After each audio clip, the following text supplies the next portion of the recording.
What is up, everybody? Welcome back to the House of Holocrons podcast, episode number 77. And in this podcast, we are, of course, going to be going over the sultry, Sith-stacular, oddly Dark Jedi-esque episode of the Acolyte. But before we dive too into that, our fun little release, what's coming out here soon topic we're going to be talking about is Shadows of the Galaxy for Star Wars Unlimited. Bam, bam, bam, bam, bam, bam, bam. Card game. Yeah, card games. This is the new Fantasy Flight. Well, new. It's not very old, though. Only, what, like a year, if even? Yeah, they have. This is the only product I could find. It's really hard to find, but they got these on Amazon if you're unable to find them like I did. These have the two pre-built decks. They're actually pretty good built decks. Yeah. Yeah, it's a pretty interesting game. It has some similarities, in my opinion, to Magic the Gathering Commander. Yes. Big differences are it uses land like Locana, how they use land, and then Resources. they take turns. Instead of like you go your turn, the next turn, it's like you do an action, then I do an action, you do an action, I do an action. Yeah. So it's interesting. It kind of helps, I guess, with so you don't just sitting and waiting on someone else's turn. Though there's no responding to actions yet. That's a big Magic thing. So yeah, it's a pretty interesting game. Get the pre-release this Friday. Yep. I think typically the official release, I'm pretty sure it's a week from Friday, because usually it's a week after pre-release. Yeah, So a lot of events going on. I know the 5th of July, I myself will have a tournament going on, and I believe you have a draft tournament? Yeah, well, that's what all the tournaments should be. Yeah, I'm sure it's a minus too. It's a pre-release draft. Typically, it's a sealed draft. You have the pre-release kits. Check with your local game stores. If you want to participate, there's only so many numbers because the supplies are very limited. And so there's entry fees as well, usually. Well, yeah, the entry fee will cover. You'll get your box. It should be about $30 in America. In the US, it'll be like a small box, and I'll have like I think 6 packs for this game, and we'll have a promo, I believe, as well, just enough for you to make a deck. Make like a 30-card deck, which is smaller. Normally, it's 50 cards. And then you play with each other. A lot of people like the drafts because, and it's really fun in Magic because there's so much cards in Magic that never get played because they're not good. Yeah. But in draft, you play with what you get, so you get a lot more wackier decks, and you get to see cards you never you probably will never ever play again. And it does make unique memories when you're like opening packs later on when the set comes out, and you're like, oh yeah, I remember that card. That card was fun to play with. Too bad it sucks, but it gets you some fun memories. I like the vibe that this one comes with because it really does have that Magic-esque feel with the different leaders having different color schemes for what resources they can use vitally, and then like you had a base that has your health, hit points, and stuff. I like that they involved too your hit points as an actual like target and a thing. That's a fun way to like change it up a little, but it's a really fun card game. Again, in Shadows of the Galaxy, so we're getting a lot more of we're getting Mandalorians, we're getting Under Siege, Scum and Villainy, we're getting Darth Maul and Sith and stuff like that. The biggest theme of this one, is Scum and Villainy and Mandalorians. A lot of the extra. It's the first one you get mostly Empire and the Republic. Not Republic, the Rebel Alliance is the majority. Now there's some Scum and Villainy in that set, but that majority of it's Empire. They did a lot of fleshing out the Empire in that first set, surprisingly. Yeah, that's why my first deck, I've built it as an Imperial Eden Verso deck. They have a lot of cool obscure units in that, surprisingly. Yeah, oh yeah. Well, that's one thing that Fantasy Flight's really good about when they did their games that sadly are now canceled. They're not going to continue. I mean, with like X-Wing and some of the others. You get some of the more obscure units you don't typically see or that are more considered legends. But yeah, this new set, they're adding a lot more a lot more leaders. I know I already have one that I'm excited about, which is Gar Saxon. Yeah. I don't know if you've picked a new leader yet, but I haven't really actually picked one just yet. I of course right now like Gideon the best just because he's exactly like my Eden deck. I just get troops out there, make them strong, pump them up, get them out there fast. But that's another thing too. Is there this second the second phase is working on. I think he does the job better than she does. Oh yeah, yeah. Oh, he's meant for it pretty much. And there's a lot more upgrades in this second one. The first game, or the first set of cards, again, Rebellion versus Empire, was very much like who can you get on the field, who gets the cards out first, who gets something with Sentinel out first, things like that. Whereas this one really does come down to, okay, what do you have in your hand? Like when you're going up against a Din Djarin and you see him throw Din's rifle on the back of that Mandalorian, you're like, well, now he's like a super crazy strong card. This is ridiculous. Yeah, it's equivalent to equipment and Magic Gathering, where it's like, for instance, they had it in the first set. There's only a couple. They had like Luke's lightsaber, and you could put Luke's lightsaber. It's always really funny when I see the R2-D2 get Luke's lightsaber and he's just building that thing. So that's like it automatically. I believe you just play it and automatically you would attach it to something. So that's really interesting. But the downside is unlike like Magic Gathering, the creature dies, so does the equipment. Yeah, it doesn't stick around. You can re-equip. Hopefully in the next sets they start fleshing out more and more the system. Like, more graveyard stuff. That'd be a big one for me, is graveyard things, because I love the graveyard deck. I think they're kind of suffering, and their space is kind of not fully fleshed out, in my opinion. Where there's ships, but there's not a lot of support for ships. There's not really any. I don't think there's any upgrades for ships. There's a few. I run a heavy ship upgrades in my deck. That's actually so far my best duo is a TIE Advance, which gives a +2 like token to something. If I can get one of those out on the field, and then I almost always have like a heavy turrets or something, which gives a +2/+2. Honestly, it's become my best card, because so few people, like you said though, so few people have a vast majority that they pump into their space part of this, that if you can get a strong spaceship, no one can do anything about it. But yeah, it's just I feel like hopefully they'll flesh it out a bit more, to where it is just as good to go a full space build. Yeah. The other thing I'd like to see more events, which are their spells, or add in a new type of event, which in Magic we call instants, where they're ones that you can play on not your turn. Yeah. So like you play a creature and then I react to it by playing a faster, like an instant where I can instantly either counter or take it out. Yeah. So the effect doesn't trigger, or... That sounds like something that'd be good for like a Sidious deck. I could totally see a Darth Sidious deck being all about counters, taking people's cards away from them. So it's still brand new. This is the very second set. I like to see more of that, more fleshed out Star Wars characters, which we're getting quite a bit. Yeah, they're doing a lot of random side characters too, which is really fun.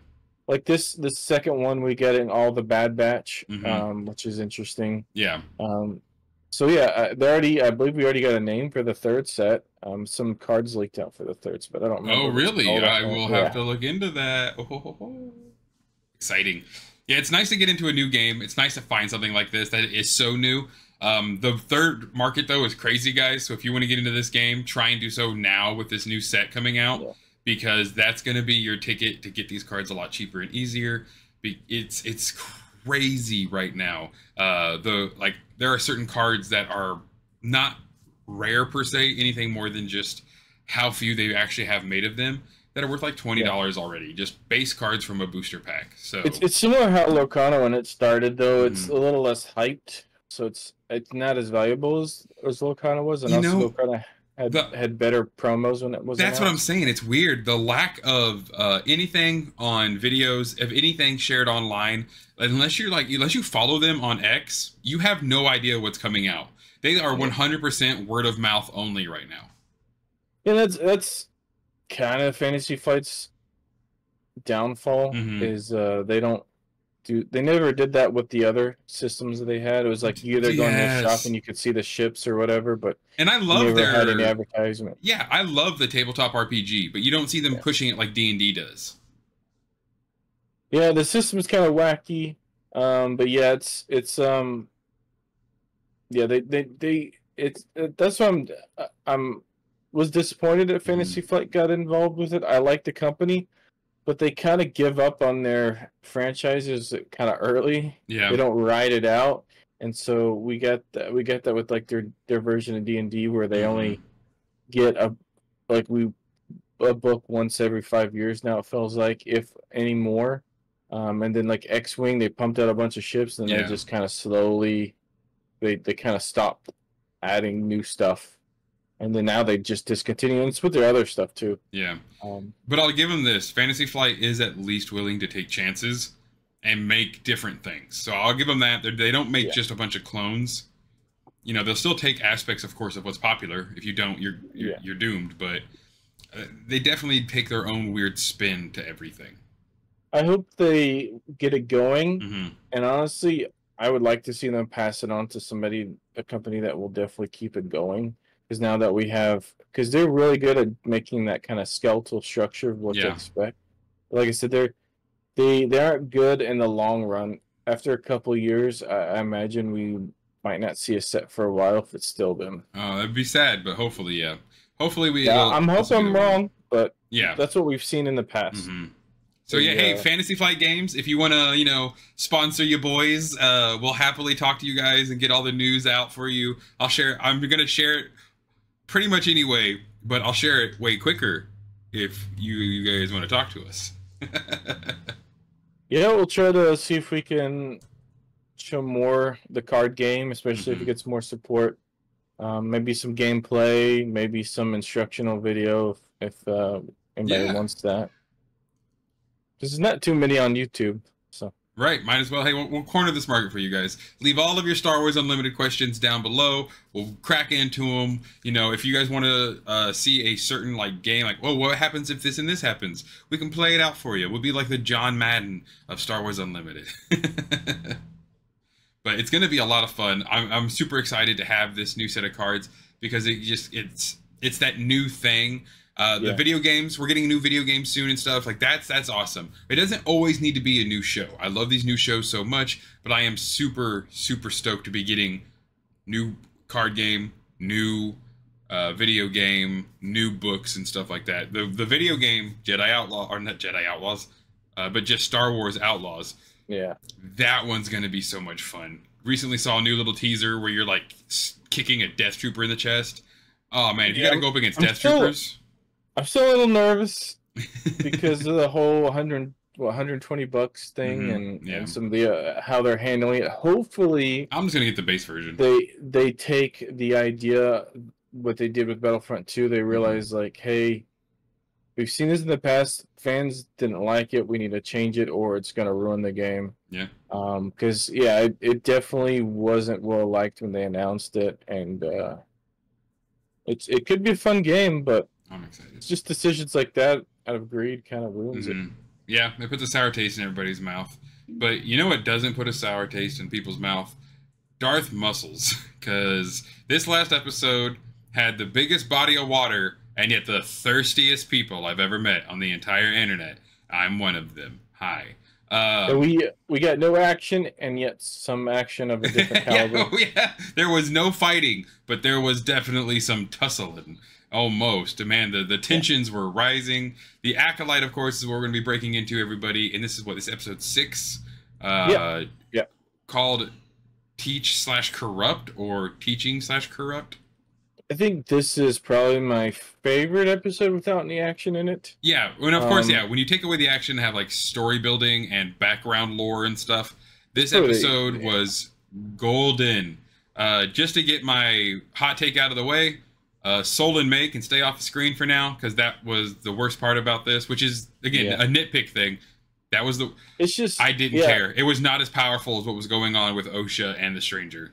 It's just May's dialogue and writing for her character is so clunky, and then it's it feels like they intentionally just want us to just absolutely despise her character. It's they try to build her up we want to like her, and then they make her do something so frustrating.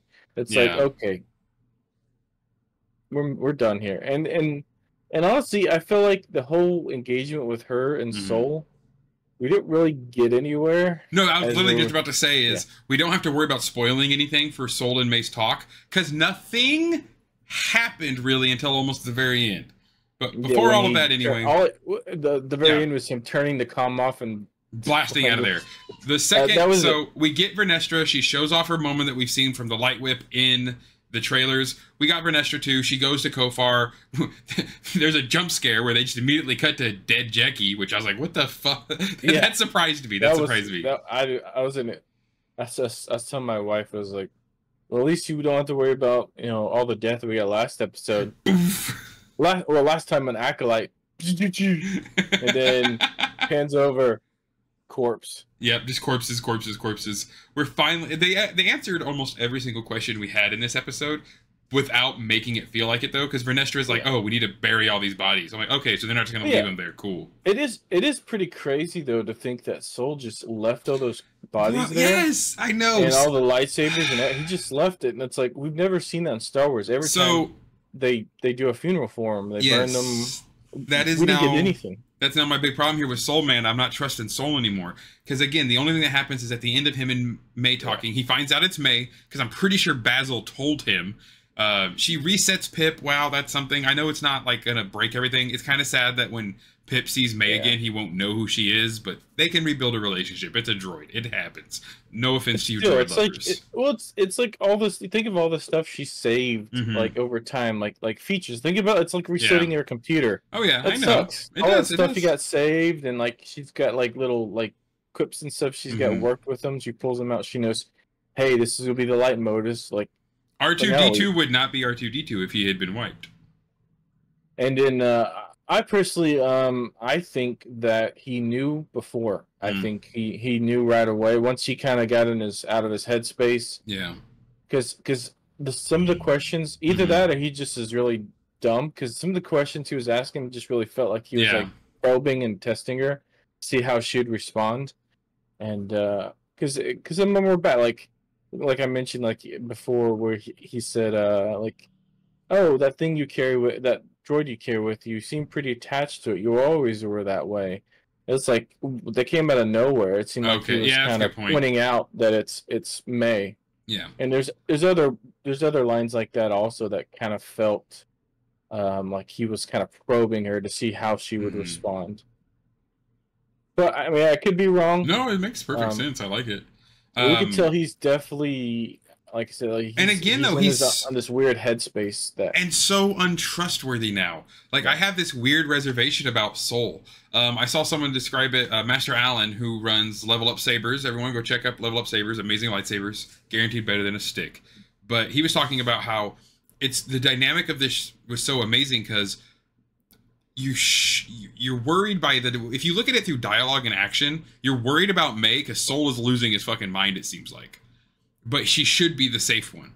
And then Osha and Chimera the Stranger are having this very trustworthy, open relationship, but we're afraid for what could happen to Osha. I'm not. I think it's the best thing ever. But we'll get into Osha and the Stranger later because that's the whole best. That's the cherry on top. But it's literally he's part. Like, oh, he stuns May. She wakes up. She's captured. He's like, we're gonna talk, and you're gonna just listen. God damn it! I'm like, why are you being so hostile to the girl all of a sudden? And then the weird part is because at the beginning, I think that's when he was still not sure, like still kind of thinking it was Osha when he's trying to repair. Trying to call Vernestra. Trying to contact Vernestra, and then after he couldn't contact Vernestra, I think he figured it out. Because that's when he gets up. Well, when he like gets up and starts like interacting, I think that's when he realizes what's going on. But at the beginning, he's trying to contact her, so like he completely switch. Like they do all the work to reset it and stuff, and he's like, he doesn't even try anymore. And then we said he cuts it off, and then they just leave. So I don't know if he's just trying to help her from getting captured. Yeah. But why would you do that? And I don't know. I don't know either. He has no motivation right now that I can see, and everything else he's hiding and just won't tell us. Like that's the other meme I'm seeing online right now is I don't know how many. I'll tell you. I promise I could take. He's told us that like every episode he said I'll tell you what happened on Bryndock. Don't worry, and he's never told us anything. It's crazy. He saw all those Jedi he was close to get wiped out. He was close to a lot of those Jedi, including his Padawan, and he just doesn't care anymore. He's like he just moves on to only focus on May, and it kind of felt out of character.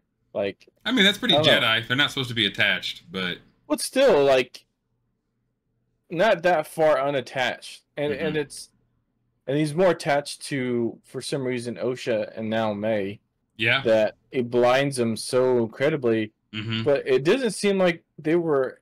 Osha was this Padawan for very long either, so I don't know why he's got this such And strong that's attachment. because something happened, and then now we're gonna find out. Soul is the mastermind behind a lot more of the bad things that happen on Brendock than we probably knew. Because yeah, he's taking this so personally, and it's destroying him, and it's turning him away from the Jedi Code. Constantly, he is faltering now in front of people because he's lost his cool. He's lost his his last wall, a bastion of help. But that's the amazing duality of the episode then, because again, like I said, we get over to Chimera and Osha, and this is some of the best Sith writing I have. We get. Leslie needs to handle all Sith stuff from here on out because she understands the dark side really well. As much as someone who loves the dark side like I do, she understands that it is a corruption through seduction of the best kind. You're not supposed to feel like it's going to burn your veins up. You're supposed to be like, oh no, I want this power because it's just pure good power. Yeah, the dark side's supposed to be enticing, tempting, and it's not supposed to be like when you get really into it, like Sidious and some of the others, where that's when you start losing yourself and going crazy and being pure evil.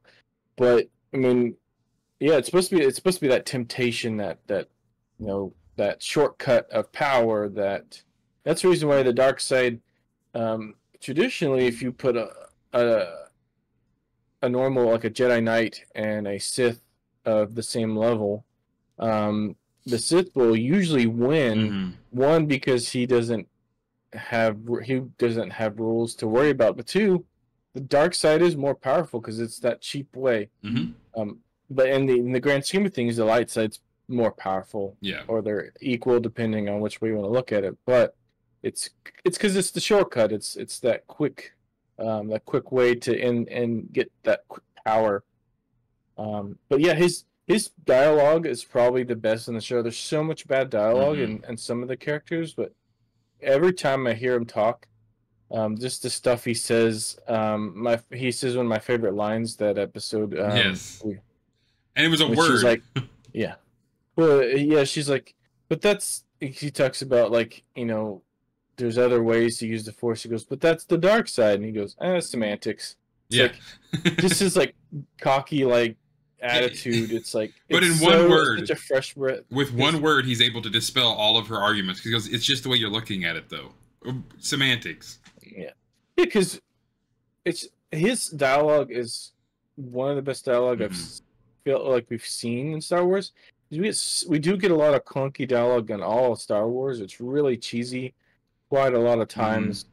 So it's kind of having a nice to have a character that silky doesn't take it seriously. Silky smooth. Yeah, he's it's nice. I like the way he talked to the Jedi. Was just so good. He was so good at just like pushing those buttons. But then this entire episode, he is nothing but open and unguarded with Osha. Although we all know, anyone who watches this episode, if you actually think at any moment he was scared of Osha hurting him, you're wrong, because he had every situation fully under control.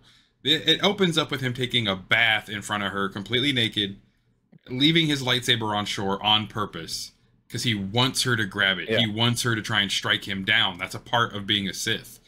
And the second she does it, she is now in his trap from the very beginning. Because she doesn't kill him. He does the whole thing, puts it right up to him. Do it. I'm right here. Do it. What do you want? What do you want? He wants to draw out that connection to anger and to the dark side, that temptation. So he's kind of dangling that fish hook there by doing that. That's the reason why he does that. We've seen that before with the Sith. But he does it so well. He explains, like, I know exactly what you're feeling. That's why the Sith are so amazing, because to me, they know the right answers to say to every situation because they know what the truth is to a human. If you weren't an all-powerful sage like Jedi who understood that balance is pure, and someone came up to you and said, no, you have superpowers, but you're not allowed to love anyone or you'll go evil. And you're like, shut up. That's not how this works. Loving people is what made me strong in the first place. It makes me want to protect people. It's that kind of twisted way that the Sith look at things, where he goes, no, you love and your anger and your passion, that's a part of you. you should never have to give up who you are for somebody else. It's 100% like honey words that are dripping off of a dagger. Yeah, I like how he points out about May as well, like why he didn't. Because she asked why didn't well, you didn't want May? Why Mm-hmm. me? Was he says, well, May, she was stuck in revenge and she never left that. Yeah. Um, Understanding like the Sith aren't just this pure evil force of doom and gloom. They are supposed to be gods almost, like above the force. And that's what Kamir's got it. I mean, he's just in front of her, like, then kill me, whatever. Oh, you're not going to? Cool. Well, come on, let's go back and get some food. Oh, you don't want me to feed you? Oh, well, okay. yeah, they're on that planet that May Totally visits. not I think in Octu. First planet in the first Mm-hmm. episode where she goes to visit him. Yeah. So you see more of the planet. We get to see. One thing I was telling, I was talking about with my wife about. It's interesting that she's get to see a side of him that May never got to see because Yeah. May never really got to meet him.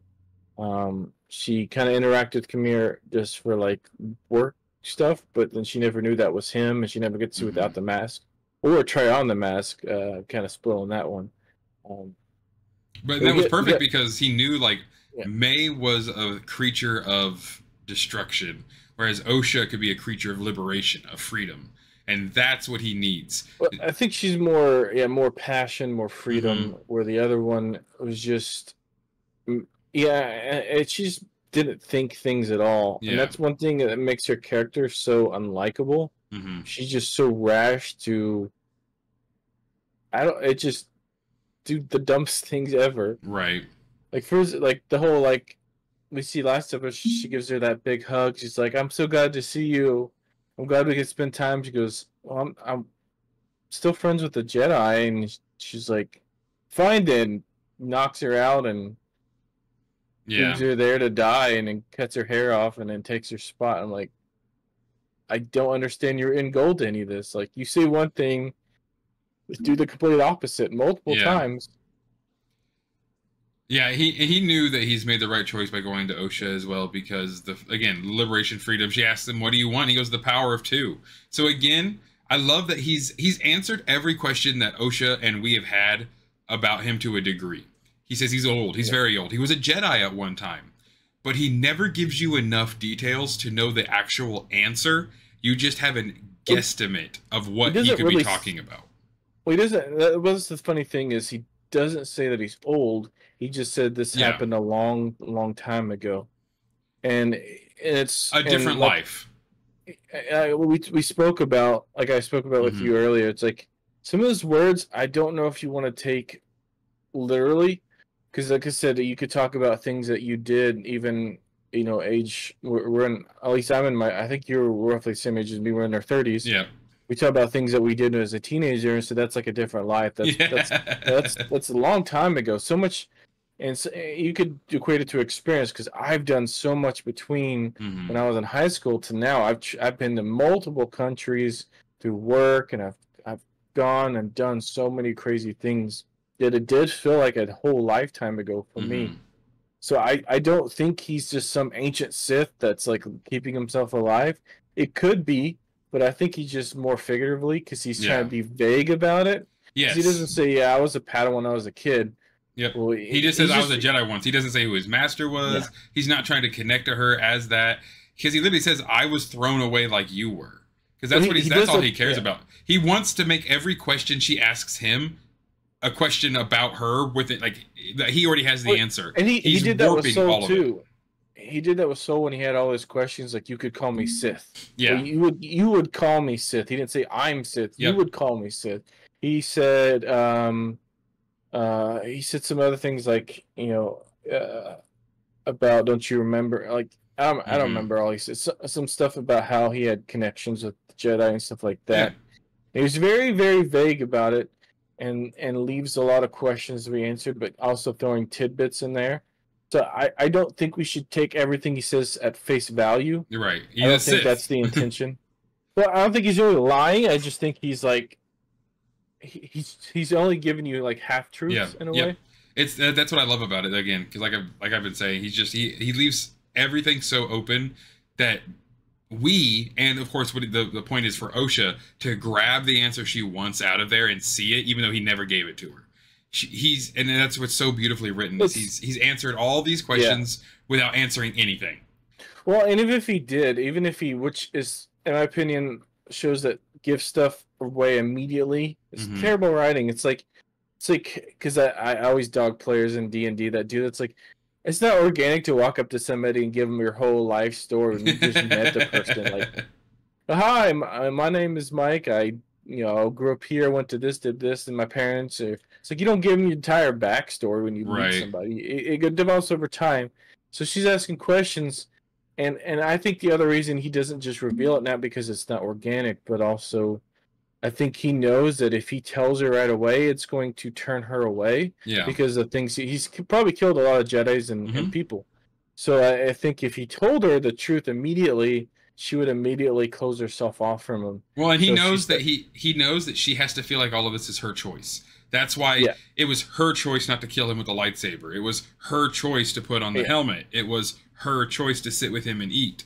Because like when they're talking, there's so many times where he's like, what is it? She says, oh dang it, I had it. But there are multiple points in this where Chimera is just like, okay, she literally goes, I don't trust you. When he hands her the food, he goes, okay, rightfully so, you shouldn't. He goes, he said something about you don't even trust yourself. Yeah. And then he just leaves his helmet there, and he's like, hey, I built that literally it's built out of cortosis, which is cool. We actually see the mine, so there's a vein of cortosis in his hideaway. But he's like, that was built actually after a Jedi Padawan's like training helmet. So if you want to put it on, it's a great way to center yourself. I don't think we've ever heard that their helmets are made out of cortosis. That's not what he's saying either. He's not. Okay. No, he's just saying he modeled it after that, so it's modeled after one, so it'll close you off completely. We never fully got the full experience, so I'm just saying this is still some lore that we're getting at. Yeah, exactly. But also, some of his dialogue is kind of that tempting, but also familiar. So, like the words for him saying the rule of two, the way I take it is he's giving her an idea of what he's expecting that she's familiar with, that she can grasp, and saying, hey, I want you to be my apprentice. She may turn that away because she gave up being an apprentice years ago. She doesn't want to be an apprentice. She walked away from that life. She was told she couldn't be an apprentice, essentially, and she gave up on it. She quit. So him saying, hey, I want you to be my acolyte, my apprentice, for her, somebody in that aspect of like doesn't trust him at all. Yeah. To say that I want you to be my apprentice, she's gonna say no. But if he says, I'm looking for the power of two, she instantly goes back to her childhood and she's familiar with that idea. So I think it's just really good wordplay, which is so different from the rest of the show that we've received. Everyone else's dialogue has been really clunky. I don't know if there's any real character that's had anything like really deep dialogue yet. So it's nice. It almost feels alienated from the rest of the show, to be honest. I could get that. There are a few moments I could pick up with Soul and Yord that felt like that, but every time the stranger talks, it's one of those. I'll say Soul. He's probably my second favorite character. He's got some good dialogue, and it's just, and his acting for a lot of his like his facial. It's so good, especially for someone who doesn't speak English the whole time. He's an amazing actor. His best acting is when he's not talking.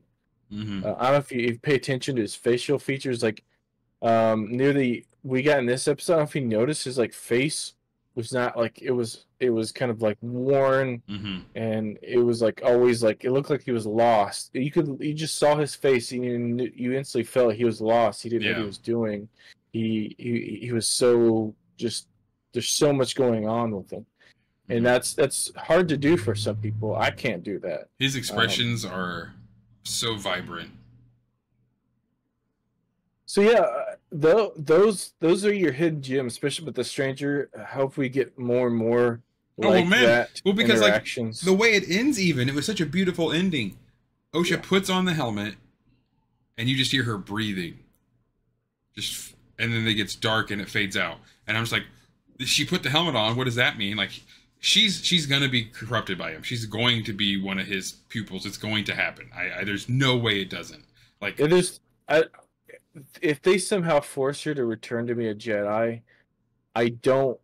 That would be the worst thing they could do for she her. has to die or join the stranger. It would be. It would be going back to some of the stuff we've had previously with some cheap writing, and yeah, she can't go back to ever being a Jedi. It just doesn't work. She's too old. She's too attached to things. It just let her go down that side. It's more fun to watch, like what we got, and that's one thing that tells the Empire when we got the redemption arc. I felt that was kind of cheap. Me personally, yeah. No, me too. It's just the same thing we see time and time again. It's like sometimes it's cool to let, or a good storytelling to let a character just slide off the deep end, and I hope we get to see that with this because it sets up more for the future. Regardless if we don't see her or not, it just gives more growth for May. Yeah, not every growth has to be fairy tale wonderland where it's always a happy ending. That is very true. Well, especially in the High Republic, we're very used to that. The non-happy ending happens a lot. So that's the other part of this for a lot of the non-High Republic fans of this show that they need to understand is this show could very well end with everyone you like dying and the Sith winning. It pretty much has to be that way. It better, because it would be so freaking cool. I still think Venestra, especially since she knows, I think she's going to show up either pretty soon, and she's going to fight him. It might end up he might end up use it as I think what he's going to do is he's going to use May to kill Soul as part of her training, like testing her to, and also because he loves torturing Soul for some reason. Osha, you mean Osha kill Soul? Yeah. Sorry, Osha killing Soul. I feel like May wants to, but I feel like she's going to hesitate. Bro, Osha's going to be the one to do it, and May's going to get so mad. And then he's going to kill May. The stranger kills May. Osha kills Soul, and then they together kill Vernestra, and it's done. Yeah, I'm hoping for that cool lightsaber battle with Vernestra. She'll use her light whip a lot more, so everyone calm down. One of the biggest complaints I'm seeing right now is the lightsaber whip was cool, but maybe don't use it on a big bug only. I'm like, shut up. It was literally, it's a lightsaber whip. It's meant to just be flashy. Yeah, it's a real cool thing. It's hopefully it's one of those things that I'm glad it's limited because it's like the light whip is like one of those things you can either make it super broken, or just kill yourself with it. Because it's like there's no other way to have a whip that's a lightsaber. Yep. Because the physics shouldn't work at all, but it exists now. I just don't get. I love how, again, that's a nitpick thing. If that's the biggest complaint people can come out with is, well, I just wish the only time we saw it wasn't used on an Umber Moth. I'm sorry, is the show over? Do you know this is the only time we're going to see the light whip? Because I don't. I bet we will see the light whip again. We haven't even seen the scene from the trailer yet, because that wasn't the scene we saw from the trailer. So the other big thing, too, is after seeing the scarring on the back of the stranger's back, a lot of people were starting to wonder if it's a lightsaber whip. I think it's too much. He is not Vernestra's Padawan. No. The last Padawan Vernestra Rwoh had, who she apparently named her ship after. Her ship is called the Kandaros. Emery Kandaros was a Padawan of Vernestra Rwoh. They got separated during the Great Nihil incursion in the Occlusion Zone. When she found... Spoiler for Defy the Storms, everyone. Sorry if you haven't read it, but it's just a quick one at the very end. Doesn't spoil the plot, just this point. She finds her Padawan. And Emery literally says, I don't want my lightsaber back. She's giving him his Kyber crystal. He goes, I don't want that back. A real Jedi shouldn't need that. He's realized a real Jedi out here in the frontiers should be helping people, not killing Nihil, because then you're just a Nihil. Then you're just another Marauder. So he takes like the most ultimate Jedi path and goes, I'm not fighting anymore. I'm only helping, and if I die, I die. Whatever. That's my path. For her to then become this Vernestra that we see now, who's all like, kill them all, or like tries to kill her Padawan because he turned to the dark side a little. She's very robotic and stiff too. If you notice, like everything is like there's no emotion at all. she's so absent. I guess it's because she just lived so long and saw a lot of bad. And she's seen a lot. I love that they do the hyperspace thing. They talk about how she can't go through hyperspace well because she, in the High Republic, when Vernestra goes into the hyperspace, she gets like super connected to the Force and is just visited by like ghosts of the dead and the present, and it's really crazy and off-putting for her. So that's why she doesn't like hyperspace travel so much. But yeah, she's seen a lot. She's been through a lot. The Nihil, the Nameless. She's been through some crazy stuff. But her character would never just give up and become hard like that. Especially to like attack her own Padawan because he turned to the dark side. She would definitely try to kill him and like throw him in jail if he refused to listen to her. So that could be a thing. But Chimera was like, I was thrown away. So unless he's lying about that again, I think the scarring on his back came from a Sith master, whoever he's trying to kill now. Or if that at all, you know, we've gotten so many curveballs with this. It could be a lot of things. I know he's not connected to. I think we stop looking at the whole Tenebris thing for now. It's a want that a lot of old fans want to see. This is everything, like the whole who he was under the mask. You don't look too like far into Star Wars about it. I'm pretty sure all this is new. The closest thing that I saw the connection is the Ren. There's so many similarities that it's hard not to be the same character. It could not be. It could be she just was inspired by the character design, or just happened to pick something similar and maybe didn't mean that, wasn't intentional. It's just, I do like that though. If he is a Knight of Ren, that is a fun one. If he's the original, he spawns the Knight of Ren from the Sith Order. Yeah, I'd be okay I like with that better than connection to Tenebris or any of the other Sith. Like, hey, Sith can also die extremely quickly, so he could be like 3 people ahead of Tenebris, and it'd still be 100 years before Phantom Menace. And those of you that like Tenebris and that storyline, do you really want Disney and the Acolyte to touch on it if you like it that much? Because you most of you that like it hate the show. So do you really want the show that you all hate to cover that character? And it's going to change a lot of the canon involved with it if that's true. I mean, because again, we've never once been literally told by canon that Pelagius is a moon or like that Tenebrae is a Bith.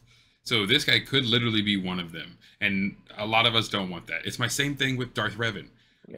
When the EU has built up these people so big, then it's almost like Star Wars should not touch them, because it'll only ruin it and piss people off that are already pissed anyway. Like you said, you already hate the Acolyte, so why are you hoping that the show touches it or that it's connected to it? Stop hate watching. It's weird. I personally think they shouldn't touch it at all. I think it should. One, I'm just tired of anything connected to Sidious, and two, like I said, if it has connections, that means so much is going to change from the original canon, from the story, because how this all is playing into it. Yeah. So it's just one of those things. It's better left alone. That it's kind of that nostalgia look at it. It's like, let your rose glasses look at it with favor, because if we start digging up these skeletons, you're gonna hate, which is fine. Yep. Especially if it's done this way that most of y'all didn't even like. I mean, yeah, I bet I would enjoy the way they would do it, but I really still don't feel like listening to everyone else complain about it, because Tenebris's head wasn't big enough, or whatever the hell the complaint would be. Because, and that's the other thing too, is that we don't know how old they really were. In the Pelagius story, Pelagius is still the in facto master in the middle of the Phantom Menace. It's not until the end of the Phantom Menace that Sidious kills Pelagius and takes his role. So this guy does not need to be Tenebrae or Pelagius. He could literally just be some Sith that is 14 years off, and he's sadly gonna die soon, and it won't matter anyway. Like, he does not need to be connected to Tenebrae or Pelagius. Pelagius, however you all want to pronounce it. I do find out the only connection I find, if they want to connect it, is we talked about the Ren. I think that's pretty interesting and open enough. Yeah, it's just to have an on-screen, because the whole Ren situation, besides Kylo himself, or even partially, I feel like Kylo was done poor. I think that whole thing was done poorly on screen. Yeah. So it'd be nice to get get justice for that kind of characters and the design. Yeah, because sadly it's pretty locked behind comics. But hey, guys, if you want to know more about how badass the Knights of Ren are, read the comics, man. The Crimson Dawn comics, they do some. They literally steal from Darth Vader. It's pretty fun. Yeah, it's pretty good episode. Yes, I enjoyed it. Again, when it's non-action packed or like based in choreography, this was easily my favorite episode. Yeah. I expect because of the whole mask thing, we're probably gonna get some flashbacks. Yeah, because she's gonna be stuck in her head. Yeah, I can see that. We're probably gonna get some flashbacks of her as a Padawan. I don't even know if we get a name for the next episode. I don't know either. Oh my god, that reminds me though. The other complaint I saw, if the Cortosis helmet does that to lightsabers, how are you welding it? A welding device melts metal.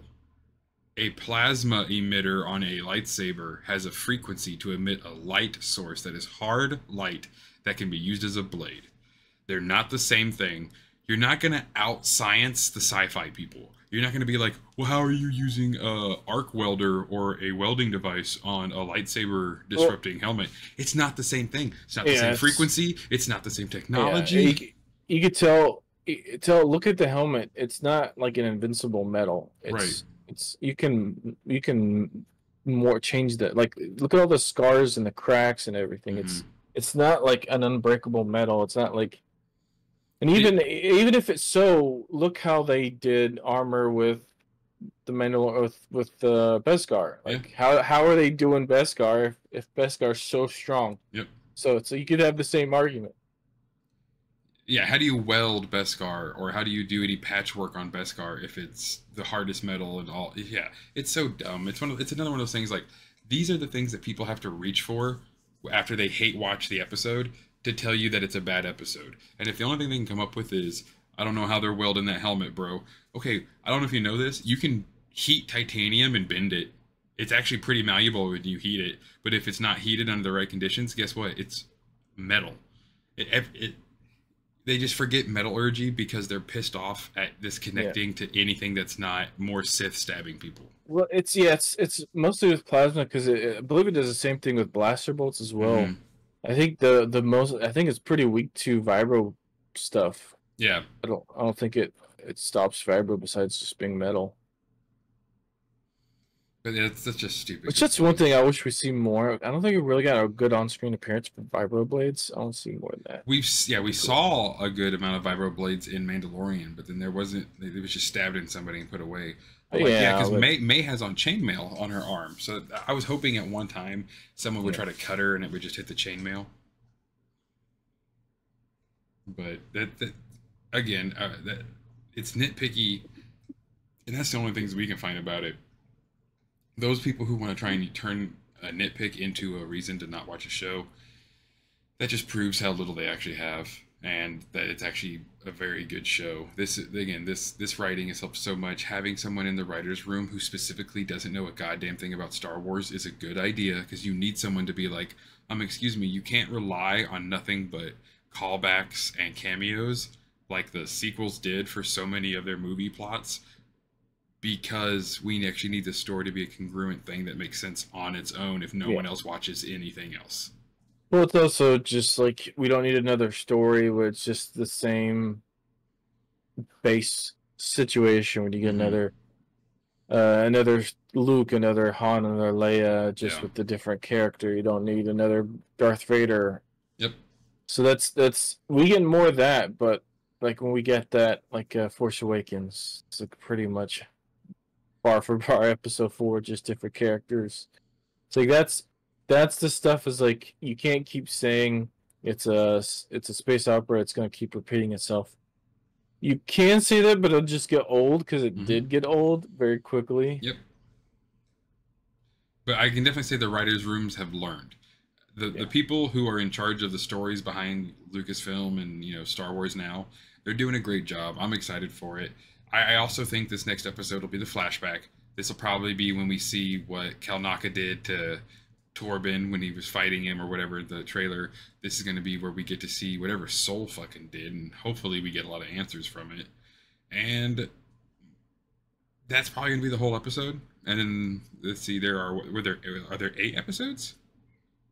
Yes. Yeah. So we only have 2 more. Okay, so we have the flashback and then like the finale, the ultimatum. 6? I thought we just did the 5th episode. I think did we do 5 or 6? That's my problem. I'm trying to remember now. But we don't have much to go off of, and everything will be answered. So that is the promise we have been given by Leslie. That was the 6th episode. Yeah, we have 2 more. So we have a flashback, and then Vernestra dying, and everyone getting wiped out, and the Sith continuing on. Because that's the only thing I can tell you guys right now that has to happen. We're going to have one episode that's going to have a lot of action like the 5th one did. Because the Sith can't be... Like, if Kymir is one of the only Sith right now, he can't be killed.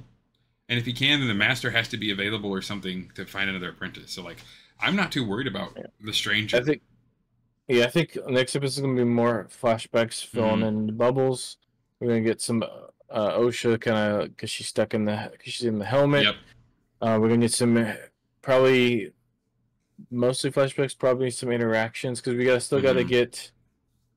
her starting to go down that path if she does. Well, and if that helmet reveals to her, getting closer. Yeah, because if the helmet reveals some of her past to her and helps her see what really happened and like open her eyes, she will trust Kymir so much more, because he will have already shown her what Soul never did. And that's an easy way for her to do it. Also, if she finds out what Soul did, she probably will definitely... Hell, when we do, I'm just as concerned and confused as she is. I want to know what the hell he did that was so bad.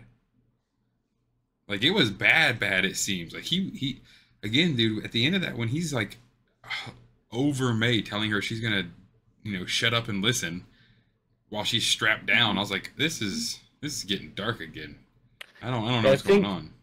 I think what's gonna happen... Well... I mean, I wish if this is true, we would have seen more of it out of him. I think what might have happened was controlling. Yeah. One of the 2 Jedi, either Kanaka or the Padawan. I forgot his name. It was Kanaka. Yeah, Kanaka was definitely being controlled. He had the black eyes. Oh, he did. Okay. So one of them's gonna get controlled, and he's gonna start fighting the other Jedi, and I feel like he's gonna kill some of them, and the Soul's gonna just freak out and start just slaughtering the witches in response. Yeah. And I think that's maybe what he is worried about. But it's going to be fun to see no matter what. I'm excited to see more of this. Like, the flashbacks definitely are going to happen, but I do hope there are also some conversational pieces, because, man, if the scenes between Osha and Kymir keep up, this is everyone's new Reylo. Everyone is in love with this ship. Of course, now everyone else is like, "Oh my god, you guys are into grooming." I'm like, "Well, yeah, it's a fantasy show, and the bad guy is grooming the good girl, and who's never actually been that good. It's actually pretty normal." Pretty much do. They either groom or they abuse the shit out of their Padawans. That's it. That's all they got, man. They got 2 things, and he's choosing the nicer route for right now. So I'm pretty sure. In the Old Republic, the Padawans were basically slaves, and yeah, you were pretty much a slave until you became like an actual apprentice, and then you went around and tortured people and got beat up by your master constantly. Well, you got tortured and beat up until you were the torturer and beater upper. Yeah, exactly. Yeah, that's how the dark side used to work. And now this guy's just like, hey, you have feelings, I have feelings. Do you want to talk about your feelings? You're allowed to feel those feelings. I think Osha's pretty happy with the way that she's being gaslit right now, because the other way just sucks. Think about what happened to Bastila Shan, guys. Bastila Shan was just sat on a table and electrocuted until she gave in. Well, it's she told she can't be a Jedi because who she is, and now she's being told, well, that's not the only way you can do things. You can join me. And who you are is perfect for what we want. Yep, I love it. The way he talks about, like, beneath the Force, there's these, right beneath all of the surface, there are these emotions, these powerful emotions. And the way he describes the dark side, it's so poetic. And he's He's just he's doing so much dark side Yeah. justice right now. I love it so much. Yeah. It's gonna be a great. It sucks. There's only 2 episodes left when I really think about it though, because yeah, that means they can't spend a whole bunch of time in the flashback, but they probably really don't need to. Again, if No. I could see this They next should. episode is just answers. This next episode is going to be nothing but them answering questions and getting everything set up for what is going to be another brutal, crazy finale. Yeah, I'm hoping the last episode is a little bit longer because we still got Mm-hmm. some things we need to start tying up. She said she's not Yeah. going to leave any loose ends with this season. Mm-hmm. She I'm said excited. just, and I read an interview where she's talking about a season 2. She said she didn't want to leave things open. She wants to not close it off, so there Yeah. isn't a chance for season 2. But she also doesn't want to leave a bunch of things open in case there isn't one. And I love that. So yeah, it is kind of, it gets old really fast when there's everything ends in a cliffhanger. There's some Mm-hmm. shows that do that. Game of Thrones is really bad about doing that. It's like, yeah, they always wait till right for the show ends to drop a big like bombshell, something Mm-hmm. that could something big, and it ends up never being that big of a deal. The next episode, it just they amped it up so you can get that addiction going. Exactly. It's just it's a tease and it gets old and it's yeah. Yes. No, and I'm. If there's one thing I will say about this series from the get go, it has been the fact that nothing has ever felt dragged out that didn't at least have a reason to be, or wasn't developing something or telling you about something. Now, the big thing is that I've noticed from asking some people too is this is a great show to binge watch because as much as it's a mystery and it's nice to have that mystery each week, I'm definitely going to go back and rewatch this whole thing just heavily through because I love the idea of getting all the answers with the questions. Someone said episode 4 and 5 100% feels like it should have just been one episode. You get all the Yeah. lead up, all the lead up, all the lead up, and the payoff. Yeah, that's the if anything dragged down, it was episode 4. Mm-hmm. They should have put more time into probably when we get into these later episodes. I feel like they're gonna have to cram so much together to Mm-hmm. either, unless they're just not gonna end it, and then I mean she lied. But yeah, I think they should have the time they spent in episode 4 should have been towards Yeah. these last 2 episodes. But if you watch Or episode this four, episode. yeah, if you watch episode 4 and 5 directly into each other, it's apparently great pacing and everything works out really fun and it makes more sense. But yeah, this episode 6, hopefully the last like 10 minutes will start to build into episode 7 to build into episode 8. Because episode 8, I want like another episode 5 styling of it. I want it to be crazy. I want there to be a lot of death. I want it to be like we know this is going to end like to a degree. I don't know if we'll get as much death. Well, I think we'll get a couple. I think, like I said, Vanessa and Soul will probably for sure die. It's gonna be a hell of a fight though. Like the choreography again will be crazy. Watching Vernestra and Soul go up against the Stranger, that's gonna be a fight. I'm excited to see how he would win that. I think May's going to die. I think she kind of has to die for Osha. I think so to too. kind of move on because May's kind of like that anchor that drags her down. Because she always wants her to go back to being like we were. Yeah. And she keeps Osha from wanting to be Osha. Yep. So. Now that is what I'm the most excited for though is if we do finally get to see the Stranger versus Vernestra. She's a good fighter. She's been around for a long time. So it's gonna be an awesome battle. She seems like she's off her game though. Oh so. Yeah, 100%. Yeah, she's a bit off her game, and with Kamir's abilities to like just be quick and snarky. Yeah, if he uses Osha too, I think Osha's gonna definitely throw her off her game because she might be trying to win Osha back. And she's not as attached to her as Soul is. But yeah, I think, and that's one thing this Sith is really good at. Is he's really good at pushing those buttons, finding out, because he knows if he goes 1-on-1 with Soul, he probably is gonna lose. But he knows that if he messes with his head, every time he just got in a fight with Soul, he eventually had to like find a way to get out of it. He's not a master, so Exactly. he should lose. Yeah. But he kept pushing those buttons. He kept using things against Soul. He knew what Soul was, what draws him out emotionally, stuff like that. He uses cheap tricks, and that's what he should do. He's a Sith. Exactly. If there is a greater master to it that still exists, I hope we see him. If there's anything left over, I would like to see introducing that master. And if they introduce the master, I don't want a full face reveal. I want, maybe side or back of the head. No. What I was thinking is it would literally be Kamir being like, "I've returned, master." Like his master just sent him out to be like, "Oh yeah, find an assassin or something."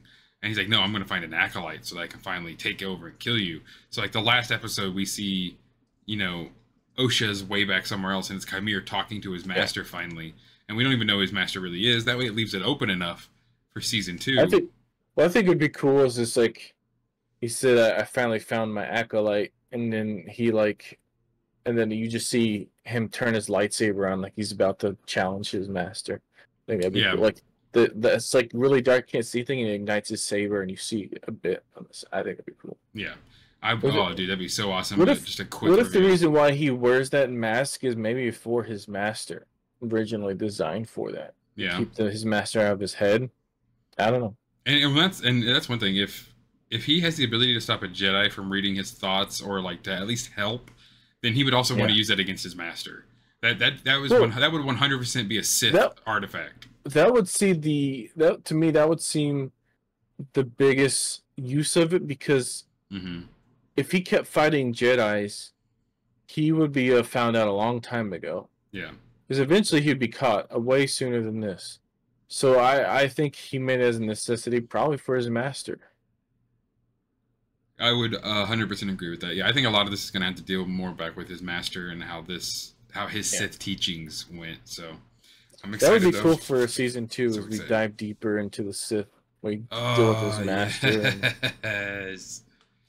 And then we can somehow tie it to Plagius or whatever the hell. Sure, by that time, fine. Start trying to tie it together. But this season, leave it alone. Leave it alone. I'm excited, though. It's going to be great. It's been a lot of fun so far, and it's only going to continue being fun. So I would definitely give this episode a 8 out of 10. The only reason the other one was better is because the action was off the fucking hook. It was so cool. And I'm still dude bro enough to be like, bro, that was a great lightsaber fight. Hey, half-naked Chimere was a pleasant surprise for me as well, but the fight was better. Yeah, this is part of the dialogue that I enjoy. Though half of it, I would say, half the show, the dialogue I enjoy. Again, we're getting this where each episode literally is archetype of what makes a show a show. Yeah. This is the dialogue episode, where the last episode was the fighting, the other was the travel, bridge episode, and then we got the flashback episode and the introduction. It's they don't know how to combine these things together in this series for some reason. It's really when you rewatch it, pay attention to each episode. It's literally the extreme of each aspect of a show. Yeah. It's interesting.